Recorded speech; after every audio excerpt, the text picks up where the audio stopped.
नमस्कार। देश की तमाम फटाफट खबरों में आपका स्वागत है। खबरों के लिए आपसे निवेदन की यदि आपने हमारे चैनल को सब्सक्राइब नहीं किया तो कृपया करके आपके अपने चैनल को सब्सक्राइब करना ना भूलें। आप सब्सक्राइब करते हैं तो हमें हिम्मत होती है सच्ची और सही खबरें आप तक पहुंचाने की। तो क्या है आज की बड़ी खबर? जी हाँ, वायनाड में भी लोकसभा चुनाव हुए थे। वायनाड में 8% कम वोटिंग हुई थी। आखिर प्रियंका गांधी के लिए इसके संकेत हैं कि वो जब कहीं लाखों वोटों से जीत रही थी तो उसमें कम वोटों की परसेंटेज रहेगी, यानी कि अब जीत का मार्जिन इतना बड़ा हो सकता है या नहीं हो सकता, ये तो परिणामों पर निर्भर करेगा, लेकिन फिर भी इसका 8% कम वोटिंग का कुछ तो फर्क पड़ेगा। जी हाँ, लोकसभा चुनाव में रायबरेली से जीत के बाद राहुल गांधी ने वायनाड सीट खाली करने की वजह से इस सीट पर उपचुनाव कराया गया। वायनाड लोकसभा उपचुनाव में कुल 16 उम्मीदवारों ने किस्मत आजमाई। इस सीट पर प्रियंका गांधी की किस्मत का फैसला होना है, बल्कि इसको ऐसे कह सकते हैं कि यहाँ से जीत सुनिश्चित है। अब देखना ही है कि कितने लाखों वोटों से प्रियंका गांधी जीतती है। कांग्रेस अध्यक्ष मल्लिकार्जुन खड़गे ने महाराष्ट्र के लातूर और अक्कलकोट में भाजपा पर तीखा हमला बोला। उन्होंने भाजपा के नारों बटेंगे तो कटेंगे और एक है तो सेफ है की आलोचना की।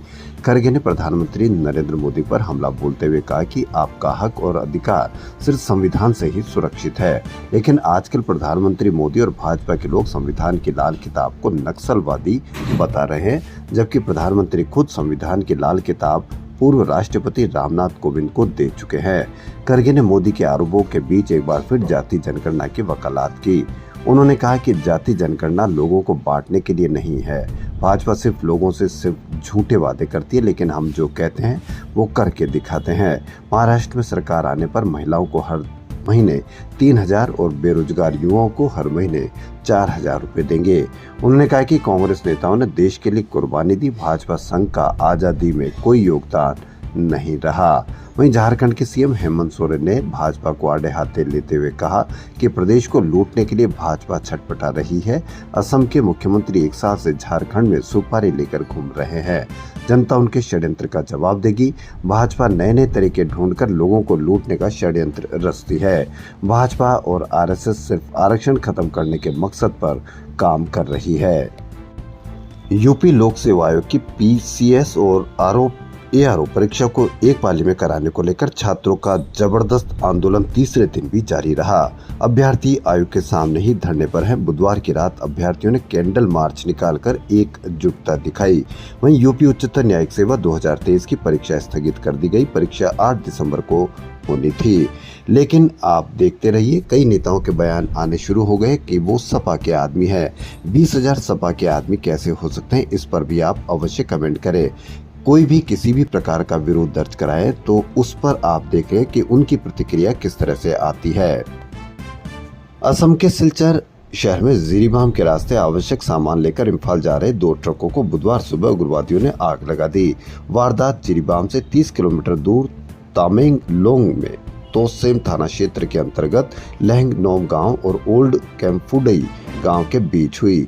वहीं जिरीबाम के मोंटगू गांव की ओर से मंगलवार रात से फायरिंग शुरू हो गई है। कब रुकेगी मणिपुर की हिंसा, इसका कोई जवाब नहीं दे पा रहा है। नहीं इस पर कोई मीडिया में चर्चा होती है, यह आप अवश्य देख रहे होंगे, लेकिन आपको देखने का समय ही नहीं मिल पा रहा होगा, क्योंकि आप किसी दूसरे नारों पर इतने भटक चुके हैं कि आपको महंगाई, शिक्षा, अस्पताल, इनकी तो खबर ही नहीं है अब आजकल। दैनिक भास्कर में एक खबर है, यह तस्वीर भी बताई जा रही कि तस्वीर बांग्लादेश की राजधानी ढाका की है। तस्वीर में बांग्लादेश में 200 साल पुराने राखेर उत्सव की धूम की तस्वीरें बताई जा रही है। बाबा लोकनाथ के अनुयायी 200 साल से उत्सव मना रहे हैं। बांग्लादेश के हिंदू श्रद्धालु इस मौके पर बरोडी स्थित श्री श्री लोकनाथ ब्रह्मचारी आश्रम में विशेष पूजा अर्चना करते हैं। राखेर उपवास कार्तिक मास के अंतिम 15 दिनों में होता है। स्थानीय लोगों के लिए यह धार्मिक ही नहीं बल्कि सामाजिक एकता और प्रेम का भी प्रतीक है। लेकिन आप सोशल मीडिया पर देखेंगे तो बांग्लादेश में हिंदुओं पर अत्याचार की खबरें ज्यादातर बताई जा रही है। तो या तो वो खबरें झूठी है या ये खबरें झूठी है। आप इस दैनिक भास्कर की फोटो को, तस्वीर को देखोगे तो आपके मन में बड़ा जबरदस्त उत्साह से आप देखने को मिलेगा कि किस तरह से शांति से ये उत्सव मनाया जा रहा है। लेकिन आप सोशल मीडिया पर देखोगे तो इतनी नफरती बातें बांग्लादेश के में होने जा रही है या हिंदुओं के प्रति होती है, इसको आप जरूर देखें। आज पंडित जवाहरलाल नेहरू देश के प्रथम प्रधानमंत्री की जयंती है, लेकिन आप किसी भी मीडिया पर, किसी भी अखबार पर, किसी भी मीडिया पर आप चाचा नेहरू के बारे में कोई खबर देखने को आज आपको नहीं मिलेगी। जबकि सोशल मीडिया पर पंडित नेहरू के बारे में कितनी नफरती पोस्ट आपको मिल जाएगी, इसकी आप जरूर देखें। हो सकता है कि वो पंडित नेहरू के समय में क्या नेहरू जी ने किया, लेकिन फिर भी नेहरू को उस समय देश को नेहरू जी ने IIT दिए, IIM दिए, एम्स दिए, भाखड़ा नांगल बांध दिए और पूरे देश में जिस तरह से विज्ञान ने, जिस तरह से आत्मनिर्भरता में क्रांति की थी, उसकी आप जरूर पुराना इतिहास देखें और नेहरू का क्या योगदान रहा और सोशल मीडिया पर नेहरू के बारे में कितनी नफरत फैलाई जाती है, इसको आप ज़रूर तुलना करें। क्योंकि आप पढ़े लिखे हैं तो ज़रूर आपसे उम्मीद की जाएगी कि आप नेहरू के बारे में जो सोशल मीडिया पर बताया जा रहा है और क्या नेहरू के इतिहास से उसका कोई मेल खाता है, जोल खाता है, तो आप ज़रूर इसके बारे में आप देखें। वरना इन नफरती चीज़ों से आप दूर रहें, क्योंकि नफरती जितनी चीज़ों से आपके घर में रहेगी, आपके दिमाग में रहेगी, उतने ही आपके आने वाले बच्चों का भविष्य उस पर निर्भर करेगा।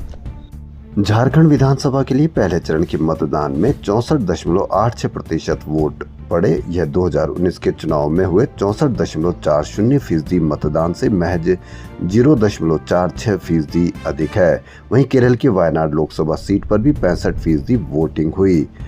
झारखंड में वोटिंग प्रतिशत बढ़ना किसके फायदे के लिए होगा, किसके नुकसान के लिए होगा, यह तो आने वाले चुनाव में रिजल्ट के परिणाम ही बताएंगे। खबरों फिलहाल इतना ही। यदि आपको हमारा चैनल पसंद आए तो लाइक, सब्सक्राइब और शेयर अवश्य करें। धन्यवाद।